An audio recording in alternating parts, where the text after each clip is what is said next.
Organisations వాళ్ళు coordinate చేస్తూ connectivity కనుక పెంచితే మనం చాలా గ్రామాలకు కనెక్టివిటీ పెంచిన వాళ్ళం అవుతామనే ఉద్దేశంతో అధ్యక్ష ఈ కనెక్టివిటీని పెంచడానికి ముఖ్యంగా ఆర్ఎన్బి అధికారులకు, మన పంచాయతీరాజ్ అధికారులకు, ట్రైబల్ డిపార్ట్మెంట్ అధికారులకు, ఎందుకంటే మా దగ్గర గిరిజన తాండాలు చాలా ఉన్నాయి అధ్యక్ష, వాళ్ళందరూ కూడా మేలు జరుగుతాయని మీ ద్వారా నేను తెలియజేస్తున్నాను అధ్యక్ష. మినిస్టర్ గారు. అధ్యక్ష, గౌరవ సభ్యులు చాలా సమస్యలు లేవనెత్తడం జరిగింది అధ్యక్ష, అవన్నీ కూడా నోట్ చేసుకోవడం జరిగింది అధ్యక్ష, తప్పకుండా పరిష్కరిస్తాం. అదే మాట్లాడిన గౌరవ సభ్యులు ఒక ప్రశ్నకు పరిమితమై అడిగితే అందరికీ అవకాశం వచ్చే ఉంటుంది కాబట్టి దయచేసి ఆ విధంగా అడగవలసిందిగా రిక్వెస్ట్ చేస్తూ జిఎంఆర్. ధన్యవాదాలు అధ్యక్ష. ఈరోజు యువత పెద్ద ఎత్తున గత బీఆర్ఎస్ పార్టీ అధికారంలో ఉన్నన్ని రోజులు యువత తాగుడకు బానిసై వాళ్ళ జీవితాలను నాశనం చేసుకున్న విషయం మనం కల్లారా చూస్తున్నాం అధ్యక్ష. ఈరోజు మన ప్రభుత్వం ప్రజాప్రభుత్వం ఏర్పడిన తర్వాత ముఖ్యంగా ఈ డ్రగ్స్పై గౌరవ ముఖ్యమంత్రి గారు ప్రత్యేక చొరవ తీసుకొని డ్రగ్స్ను కంట్రోల్ చేస్తూ డ్రగ్ బారిన పడకుండా యువతను కాపాడే ప్రయత్నం మనం చేస్తా ఉన్నాం త్రూ టీనాప్ ద్వారా. కానీ కొన్ని గ్రామాలలో అధ్యక్ష ఈ వీడ్ అనేది చాలా పెద్ద ఎత్తున అంటే ఇంకా గ్రామాలకు సప్లై అవుతా ఉంది. ఈ వీడి వల్ల చాలామంది యువత అంటే ఈ తాగుడుకు బానిసైన యువత, ఎందుకంటే గతంలో మీకు తెలుసు బీఆర్ఎస్ పార్టీ అధికారంలో ఉన్న రోజులు ఉద్యోగాలు ఇవ్వకపోవడం వల్ల యువత పెద్ద ఎత్తున ఆ రోజు ఈ తాగుడుకు బానిసై ఈరోజు వీడికి కూడా అబిచ్యువేట్ అయిపోయి ఆ మత్తు మందు ఏదైతే ఉందో గాంజాయికి బానిసలై కొంచెం ఇదైతే ఉన్నారు అధ్యక్ష. దాన్ని చాలా కంట్రోల్ చేయాల్సిన అవసరం ఉంది. ఎందుకంటే గ్రామాలకు ఎక్కడో అక్రమంగా వచ్చే ప్రయత్నం చేస్తూ ఉంది. కాబట్టి దాని పట్ల మనము ఇప్పటికే చాలా చర్యలు తీసుకుంటా ఉన్నాం. ఇంకా కొంచెం స్ట్రాంగ్గా యాక్షన్ తీసుకోవాలని చెప్పేసి మీ ద్వారా నేను కోరుతా ఉన్నాను సార్. ధన్యవాదాలు అధ్యక్ష. శ్రీ రాకేష్ రెడ్డి గారు. సభ్యులు చెప్పిన విషయం నోట్ చేసుకోవడం జరిగింది అధ్యక్ష. శ్రీ రాకేష్ రెడ్డి గారు. ధన్యవాదాలు అధ్యక్ష. నాకు 2 నిమిషాలు ఎక్కువైన అధ్యక్ష, ఎందుకంటే వీళ్ళు లేరు బీఆర్ఎస్లో 2 మినిట్స్ అధ్యక్ష. ఒక ప్రశ్నకు పరిమితం కండి రాకేష్ రెడ్డి గారు. అధ్యక్ష, ఆర్మూర్ నియోజకవర్గం అధ్యక్ష, అక్కడ నందిపేట అనే మండలం ఉంది అధ్యక్ష. అక్కడ 1998లో ఇంటికి 5 రూపాయలు వసూలు చేసుకొని బస్సు డిపోకు 5.5 ఎకరా స్థలం కొనిచ్చాం అధ్యక్ష. ఇంటికి 5 రూపాయలు వేసుకొని 1998 ఆ రోజు గౌరవనీయ మాజీ ముఖ్యమంత్రి అప్పటి రవాణా శాఖ మంత్రి శిలపలకం అక్కడనే ఉన్నది అధ్యక్ష, నందిపేటలో ఉన్నది. కల్వకుంట్ల చంద్రశేఖరరావు రవాణా శాఖ మంత్రులని అప్పుడు అంటే ప్రత్యేకంగా ఎందుకు ఇవ్వాల్సి వస్తుంది అధ్యక్ష, ఉత్తర తెలంగాణ ఎప్పుడు ఈ రకంగానే వెనుకబాటుతనం గురవుతుంది అధ్యక్ష. ఇంటికి 5 రూపాయలు వేసుకున్నాం అధ్యక్ష, బస్సులు వస్తాయి, బస్సు డిపో వస్తుందని. అది ఈరోజు చివరికి మా పరిస్థితి ఎంత అంటే 2 సంవత్సరాల నుంచి రవాణా శాఖ మంత్రికి ఎన్ని లెటర్లు ఇచ్చామో తెలియదు. ఒక్క నిమిషం అధ్యక్ష. చివరికి ప్రజలు రస్తారోకలు చేసి హైకోర్టుకి వెళ్ళారు అధ్యక్ష. మా పైసలు మాకు ఇప్పియండి, మా భూమి మాకు ఇప్పియండి. మళ్ళీ మీరు ఆర్టీసీ తాకట్లు పెట్టుకొని డబ్బులు తెచ్చుకొని హుస్నాబాదు, మంతెన, ములుగు మీరెందుకు కట్టుకుంటారు అధ్యక్ష మా పైసలతో? ఒకటి చెప్పిందేనండి, నేనేమంటున్నాను అధ్యక్ష, మేమేమంటున్నాము ఇప్పుడు మాజీ శాసనసభ్యుడు సార్ 10 కోట్లు పెండింగ్ ఉంటే నేను వసూలు చేసి ఇచ్చాను అధ్యక్ష. 10 కోట్లు మా ఆర్మూర్కెళ్ళి డబ్బులు తీసుకొస్తే మీరెందుకు ఉండవుతారు అధ్యక్ష? మాకు బస్ డిపోలు వద్దు, బస్సులు వద్దు, బస్ స్టాండ్లు వద్దు, నక్సలిజం లేదు, చచ్చిపోయినరు, మళ్ళీ నక్సలిజం పంపిస్తారట్లా మీరు? ఇదొక్కటి అధ్యక్ష. Kudwanpur SC hostel, BC hostel కూలిపోతున్నాయి అధ్యక్ష. ఎంతమందికి అని తిరగాల, ఎవరెవరిని అడగాల? అసలు ఎందుకు అసలు నాకు ఈ శాసనసభలు ఎందుకు వచ్చి నాకు అర్థం కావట్లేదు. ఆ నెలకు 2 లక్షల జీతం తీసుకున్నాడు, 2 గన్మెన్లను పెట్టుకున్నాడు. ఈసారి సెక్రటరియట్ అధ్యక్ష మీరు దయచేసి మీరు అధ్యక్ష కొత్త ఏదైతే సెక్రటరీ ఉందో అధ్యక్ష మీరు వీడియో విజువల్ 200 సార్లు వెళ్ళిన అధ్యక్ష, ఒక్క మంత్రి ఉన్నాడు. మరి మళ్ళీ ఈ వాస్తు పిచ్చి ఇలా పట్టిందో తెలియదు. అధికారులు ఉండరు, ఎంతమందిని అడగాల, ఏమేం చేయాలా చెప్పండి, మీకు ఏమి ఇయ్యము. మళ్ళీ ఎలక్షన్ వచ్చినప్పుడు ఏదైనా కొద్దిగా ఇస్తాం, తాయిదారు గంగలు పోతుంది. మేము 4 దగ్గర బుద్వాన్పూర్లో అధ్యక్ష ఎస్సీ. ఒక్క నిమిషం అన్న, ఇక మాట్లాడిన నాకు దయచేసి నేను ప్రజల సమస్యల గురించి మాట్లాడుతున్నా, రాజకీయాలు అస్సలకే మాట్లాడని ఈ వేదిక ద్వారా. ప్రజల సమస్యల గురించి చెప్పకపోతే ఎవరు మాట్లాడతారన్న సామాన్యుడి గురించి అధ్యక్ష? ఆర్మూర్లో జిరాయిత్ నగర్ ముస్లిం పిల్లలు ఉంటారు అధ్యక్ష, మొత్తం కూలిపోయింది, గోడలు కూలిపోయినాయి జిరాయిత్ నగర్లో. ఎంత రిక్వెస్ట్ 2 కోట్ల 30 లక్షలు ఇష్టం, మరి ముస్లింలని జనజీవన దూరం రాదామా? అట్లాంటి పరిస్థితులను నెట్టి వాళ్ళని ఏ వాదనకు తీసుకువెళ్దాం? మళ్ళీ తీవ్రవాదులు అంటారు, ఉగ్రవాదులు అంటారు, మళ్ళీ ఇట్లా చేస్తారు, రెచ్చగొడతారు, వాళ్ళతో కలిసి ఉండరు, మళ్ళీ మా మీద విషయం చెబుతారు. నేనేమంట అధ్యక్ష, చిన్న చిన్న సమస్యలు అధ్యక్ష, మేము ఏం అడుగుతలేము. ఆ హాస్టళ్ళు, పిల్లలకు స్కూళ్ళు 2 కుద్వాన్పూర్లో ఆల్రెడీ ఎస్టిమేషన్స్ వచ్చినాయి అధ్యక్ష. BC hostel, SC hostel. నేను ఓసీ హాస్టల్ అడగట్లేదు అధ్యక్ష, నేను రావులు రెడ్డిల హాస్టల్ అడగట్లేదు. అది అడిగేటోళ్ళు చాలామంది ఉన్నారు. BC, SC, Kudwanpur land ready ఉంది 5 ఎకరాలు. రెండోది జిరాయిత్నాడుకు ముస్లిం స్కూల్ ఉంది అధ్యక్ష, చాలా వెనుకబడ్డది, అంతా కూలిపోయింది సగం. ఎవరికి చెప్పుకోలేకపోతుంది అధ్యక్ష, నేను చెప్తున్నాను సామాన్యుల వశం. ఇంకా రెండోది అధ్యక్ష, ఈ స్కూల్స్లో శ్రీధర్ బాబు గారు నోటు చేసుకున్నారు అధ్యక్ష. ఎన్నిసార్లు నోటు చేసుకున్నారు అర్థమవుతుంది. ప్రతి ఒక్కరు నోటు చేసుకున్నారు. 2 సంవత్సరాల నుంచి నోట్ అయింది. ఆ నోట్ ఎక్కడ ఉందో తెలియదు, మాకేం అర్థం. మేము ఏమన్నాం అధ్యక్ష, ఆ రోజు మొత్తం స్కూళ్ళతో సహా చెప్పాను అధ్యక్ష. నేను విద్య గురించి మాట్లాడుతున్నాను అధ్యక్ష. 125 స్కూళ్ళలో ఎటువంటి మౌలిక వసతులు లేవు అధ్యక్ష. మళ్ళా మన కమటం అనే ఊరిపోతే 10th క్లాస్ చదివే అమ్మాయిలు ఉన్నారు అధ్యక్ష. ప్రిన్సిపల్ వచ్చి చెప్తున్నది ఆ టీచర్, హెడ్ మాస్టరు, బాత్రూమ్ లేదు సార్, ఏదైనా చేయండి. ఎక్కడికి వెళ్ళి చేస్తాం సార్? ఎవరికి చెప్పాలా? ఏమని చెప్పాలా? చెప్పండి. ఇదే అయిపోయి మాకున్నదే 4-5 రోజులు పెట్టిండ్రు. ఇక 2 సార్లు మాట్లాడాలి, మళ్ళీ మీరు దొరకరు లేనారు. అప్పుడేమో నోటు చేసుకున్నాడు, నోటెడ్ అన్నాడు, 20 కోట్లు. మీరు ప్రత్యేక కమిటీని పంపించారు అధ్యక్ష. రాగండి, ఇంటిగ్రేటెడ్ సంగతి తర్వాత చెప్తున్నా, రాగండి అధ్యక్ష. అదొకటి. మౌలిక వసతులు ఇంతకుముందు శ్రీధర్ బాబు గారు అండ్ ఒకసారి కోమటిరెడ్డి వెంకయ్య గారు నోటెడ్ చేసుకున్న అధ్యక్ష. 2 సంవత్సరాలు నోటెడ్ ఫైల్ ఎక్కడ ఉన్నదో జర వెతుకమనండి అధ్యక్ష, కొద్దిగా డబ్బులు కేటాయించమనండి. అట్లనే మా దగ్గర ప్రత్యేకంగా అధ్యక్ష ఈ కొన్ని ఇల్లు మొన్న 3500 ఇచ్చారు అధ్యక్ష. కొద్ది వరకు సరిపోయినాయి అధ్యక్ష. కొన్ని ఊర్లలో ఏంటంటే ఇంతకుముందు ఉన్న టీఆర్ఎస్ ప్రభుత్వం కావచ్చు, టీడీపీ కావచ్చు, కాంగ్రెస్ కావచ్చు, ఇళ్ల స్థలాలు ఇచ్చారు కానీ పట్టాలు ఇవ్వలేదు అధ్యక్ష. మదనపల్లి, గంగడ్డ అన్నాడు కూడా, ఇట్లాంటి విలేజ్లలో, గాదెపల్లి విలేజ్లలో వాళ్ళు ఏమంటున్నారంటే అది పట్టా కన్నా ఇందిరమ్మ స్కీములో అర్హులం అవుతామని. కాబట్టి దయచేసి కలెక్టర్ గారికి మీ ద్వారా మంత్రికి ఎప్పుడు ఏంటంటే కలెక్టర్లకు ఆర్డర్స్ ఇచ్చి ఎక్కడైతే 10-15 సంవత్సరాల కింద ప్లాట్లు ఇచ్చి వాళ్ళకి పట్టాలు ఇవ్వలేదో పట్టాలు ఇస్తే వాళ్ళకు కూడా ఒక గూడు వస్తుంది అధ్యక్ష. అందుగురించి అదొకటి మీ ద్వారా తీసుకెళ్తున్నాను.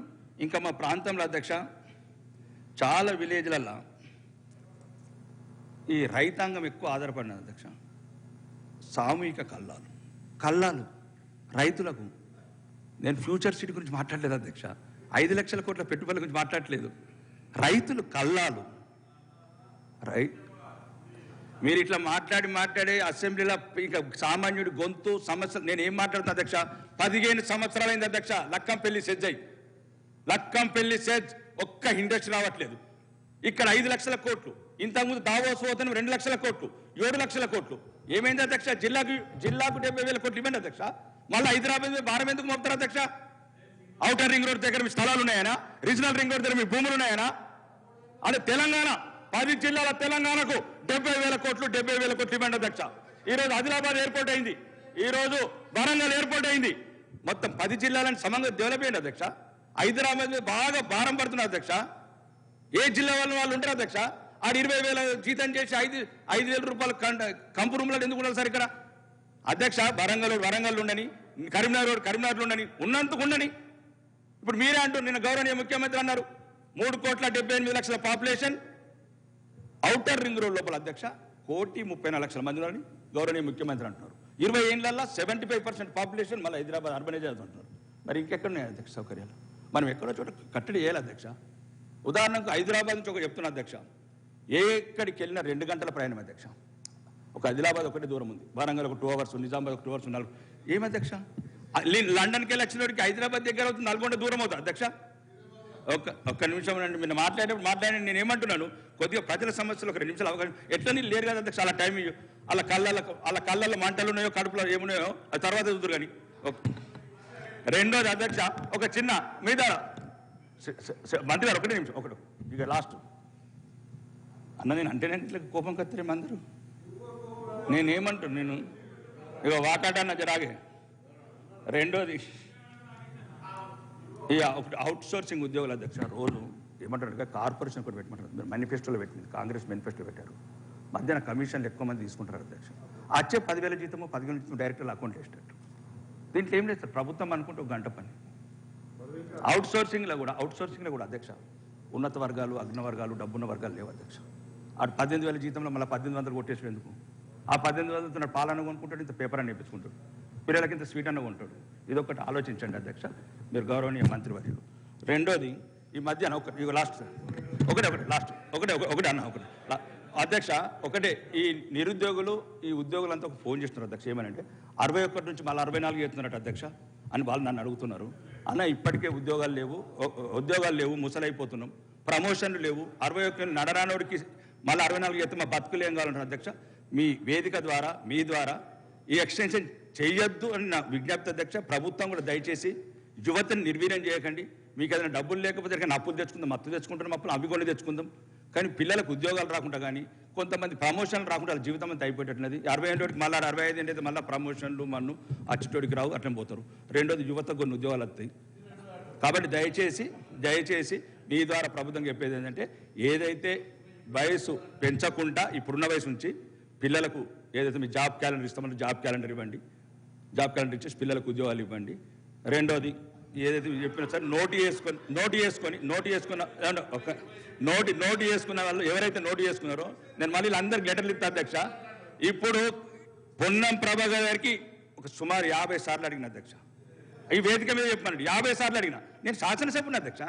నేను ఒక్క నిమిషం సార్ అధ్యక్ష, ఇలా చెప్తే అర్థమైతే లేదు. శాసనసభ్యుడిగా ఎన్నిసార్లు అమెరికాలో కూడా కలిసాం, న్యూజెర్సీలో. అలాగే మరి ఇక శాసనసభ్యులకి ఈ రకమైన పరిస్థితి ఉంటే ఇక ప్రజల గురించి మేమంటున్నాం. మరి ప్రత్యక్షం ఎట్లన్నా పాపం అధికార పార్టీలకు మూగబోయారు, వాళ్ళు అడగలేరు. మేమని అడగలేదు కదా ప్రజల సమస్యలు. కాబట్టి అధ్యక్ష, మీ ద్వారా గౌరవనీయ శ్రీధర్ బాబు గారికి, మంత్రులందరికీ నా యొక్క విన్నపము, నేను చెప్పిన కొద్దిగా ఆలోచించాలి అధ్యక్ష. పేదల పట్ల దయ చూపండి అధ్యక్ష. శంకరన్న కూర్చో. అధ్యక్ష, మొదటగా నేను మీ సభ్యులందరి తరఫున మీకు ఒకటి కోరుతా ఉన్నాం అధ్యక్ష.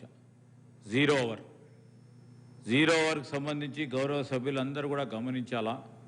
చాలామంది గౌరవ సభ్యులు ఉంటారు, వారి నియోజకవర్గాలకి, రాష్ట్రానికి సంబంధించిన సమస్యలు ప్రస్తావన చేస్తారు కనుక కేవలం ఒక సబ్జెక్ట్ వరకే పరిమితమై ముందుకు పోవాలని కోరుతా ఉన్నాను అధ్యక్ష. రెండవ అధ్యక్ష, మరి గౌరవ సభ్యులు చెప్పింది నోట్ చేసుకున్న తర్వాత సంబంధిత డిపార్ట్మెంట్లకు పంపిస్తున్నాము. సంబంధిత డిపార్ట్మెంట్లు వారికి జవాబు ఇవ్వటం జరుగుతుంది అధ్యక్ష.